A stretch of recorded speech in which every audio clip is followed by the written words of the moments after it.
If I faint, pull me out. No Lannister has ever drowned in his bath, and I don't mean to be the first. Why should I care how you die? You swore a solemn vow. He smiled as the red flush crept up the thick white column of her neck. She turned her back to him. Still the shy maiden. What is it that you think I haven't seen? He groped for the brush she had dropped, caught it with his fingers, and began to scrub himself desultorily. Even that was difficult, awkward. My left hand is good for nothing. Still the water darkened as the caked dirt dissolved off his skin. The wench kept her back to him, the muscles in her great shoulders hunched and hard. "Does the sight of my stump distress you so?" Jaime asked. "You ought to be pleased. I've lost the hand I killed the king with, the hand that flung the Stark boy from that tower, the hand I'd slide between my sister's thighs to make her wet." He thrust his stump at her face. "No wonder Renly died, with you guarding him." She jerked to her feet as if it struck her, sending a wash of hot water across the tub. Jaime caught a glimpse of the thick blonde bush at the juncture of her thighs as she climbed out. She was much hairier than his sister. Absurdly, he felt his cock stir beneath the bathwater. "No, I know I've been too long away from Cersei." He averted his eyes, troubled by his body's response. That was unworthy," he mumbled. "I'm a maimed man, and bitter. Forgive me, wench. You protected me as well as any man could have, and better than most." She wrapped her nakedness in a towel. "Do you mock me?" That pricked him back to anger. "Are you as thick as a castle wall? That was an apology. I'm tired of fighting with you. What say we make a truce?" "Truces are built on trust. Would you have me trust the Kingslayer, yes? The oath-breaker who murdered poor sad Aerys Targaryen?" Jaime snorted. "Ha!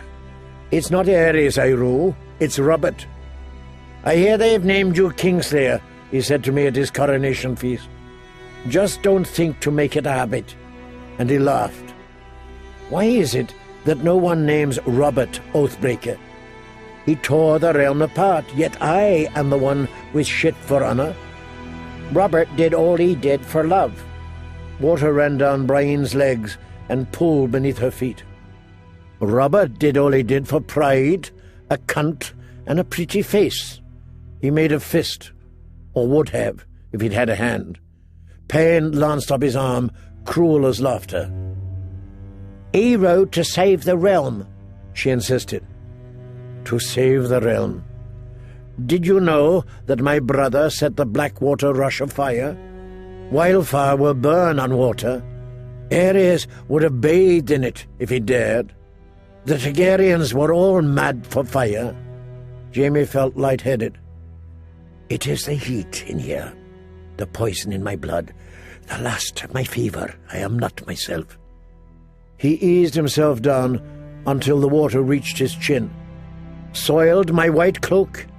I wore my gold armor that day, but—" "Gold armor?" Her voice sounded far off, faint. He floated in heat, in memory. "After Dancing Griffins lost the Battle of the Bells, Aerys exiled him." Why am I telling this absurd, ugly child? He had finally realized that Robert was no mere outlaw lord to be crushed at whim, but the greatest threat House Targaryen had faced since Daemon Blackfyre. The king reminded Lewin Martell gracelessly that he held Elia, and sent him to take command of the 10,000 Dornishmen coming up the king's road. Jon Darry and Barristan Selmy rode to Stony Sept to rally what they could of Griffin's men, and Prince Rhaegar returned from the south and persuaded his father to swallow his pride and summon my father.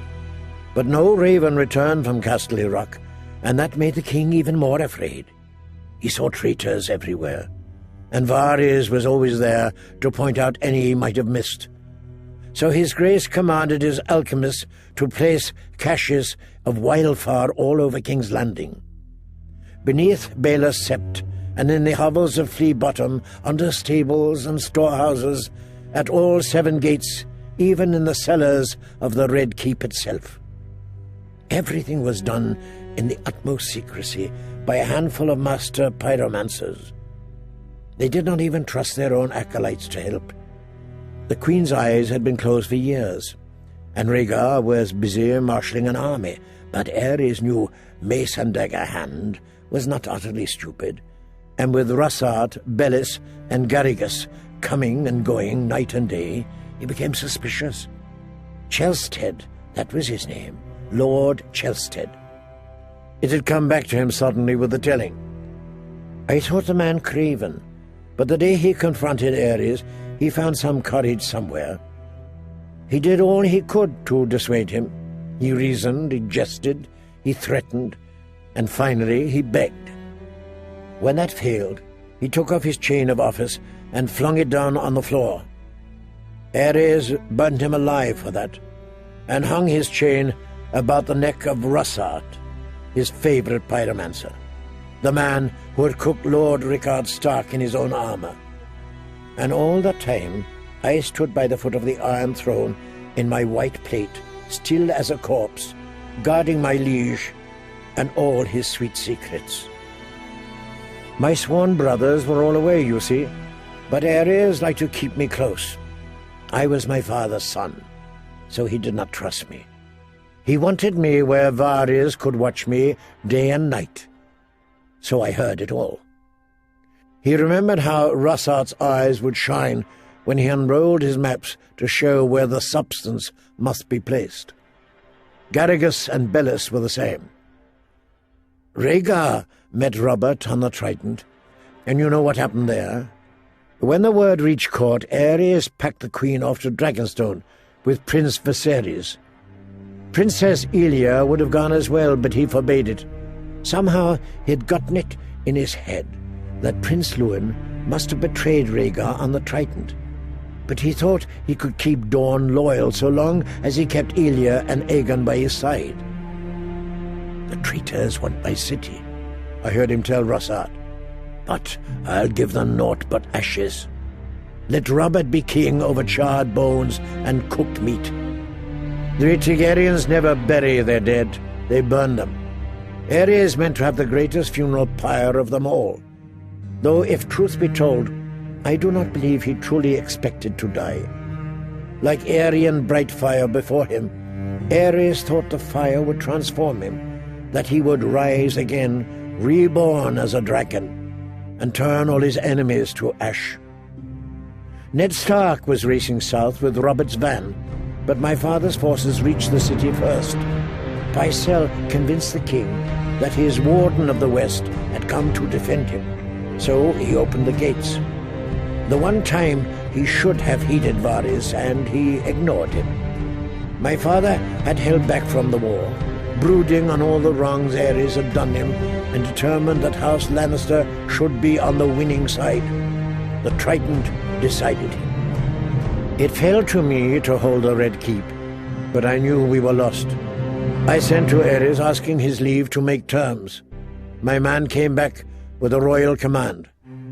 Bring me your father's head if you are no traitor. Aerys would have no yielding. Lord Rossart was with him, my messenger said. I knew what that meant. When I came on Rossart, he was dressed as a common man-at-arms, hurrying to a postern gate. I slew him first. Then I slew Aerys, before he could find someone else to carry his message to the pyromancers. Days later, I hunted down the others and slew them as well. Bellis offered me gold, and Garrigus wept for mercy. Well, a sword's more merciful than fire, but I don't think Garrigus much appreciated the kindness I showed him. The water had grown cool. When Jaime opened his eyes, he found himself staring at the stump of his sword hand. The hand that made me Kingslayer. The goat had robbed him of his glory and his shame both at once. Leaving what? Who am I now? The wench looked ridiculous, clutching her towel to her meagre tits with her thick white legs sticking out beneath. As my tale turned you speechless, come, curse me, or kiss me, or call me a liar. Something. If this is true, how is it no one knows? The knights of the King's Guard are sworn to keep the King's secrets. Would you have me break my oath? Jaime laughed. Do you think the noble Lord of Winterfell wanted to hear my feeble explanations? Such an honourable man. He only had to look at me to judge me guilty. Jaime lurched to his feet, the water running cold on his chest. By what right does a wolf judge the lion? By what right? A violent shiver took him, and he smashed his stump against the rim of the tub as he tried to climb out. Pain shuddered through him, and suddenly the bathhouse was spinning. Brienne caught him before he could fall. Her arm was all gooseflesh, clammy and chilled, but she was strong, and gentler than he would have thought. Gentler than Cersei, he thought, as she helped him from the tub, his legs wobbly as a limp cock. Guards! He heard the wench shout. The Kingslayer! Jaime, he thought. My name is Jaime.